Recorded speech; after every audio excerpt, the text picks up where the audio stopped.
Remember Den of Thieves? It kinda came out of nowhere and tried rebooting the movie Heat for the 21st century.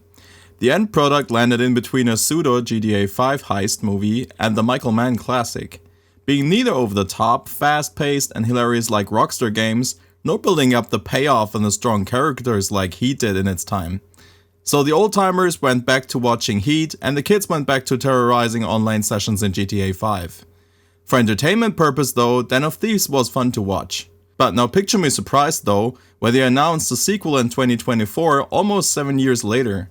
And now it's here, so how is the second part? We'll get right into that after a short synopsis of the plot. A few years have passed since the bank job of the first movie ended with a bloodbath, and mastermind thief Donnie is still on the loose. He's working in Europe as part of a high-risk, high-reward heist crew called Panthers. Ex-cop Nick follows a lead to France and wants to catch Donnie. On finding Donnie, Nick throws a curveball and forces Donnie to make him part of his crew. Nick is apparently fed up with his role as a lawman and wants to cash in this time. First hesitant, the crew accepts him and plans to rob a high-security diamond bank in Nice, France. The stakes are already high, but there's other dangers ahead. Can the crew trust Nick, and are they the only team in this heist? Right off the bat, I like Gerard Butler's performance. He makes the piece of shit Nick O'Brien actually entertaining and almost a little sympathetic. The film takes O'Brien right out of his natural character, who has trouble fitting his balls through the door, lets him face some tough decisions. Butler gives him even more layers this time around, showing Nick dealing with regret and leaving his old life behind. His co-star O'Shea Jackson, better known as Son of Ice Cube, stepped up since the last movie, and Donnie is now in charge of the crew instead of just being a little part of it.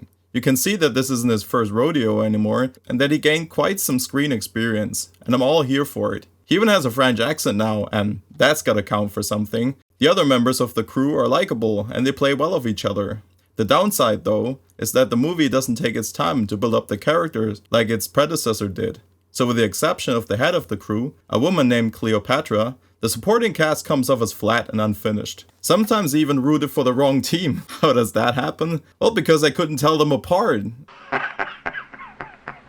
I also don't understand how the ex-boyfriend of Cleopatra is still around in the team. He's a jealous type and doesn't want anybody else to be with her either. But instead of dropping him, he's kept in the crew until he becomes a liability. Now spoiler alert, this is why they don't allow relationships between co-workers. Fool around in the printer room all you want, but don't be mad and set the office on fire if your little romance doesn't work out.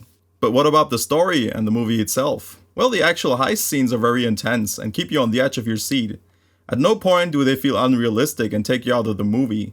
Overall, it is well choreographed and the action, although little, is grounded and well shot. The story is where the movie lacks in my opinion. You have strong characters with interesting arcs, but instead of keeping it tightly knit, it takes up speed at the end and flies right off the rails. At a few points, it just doesn't let you know what's going on and leaves too much up for imagination.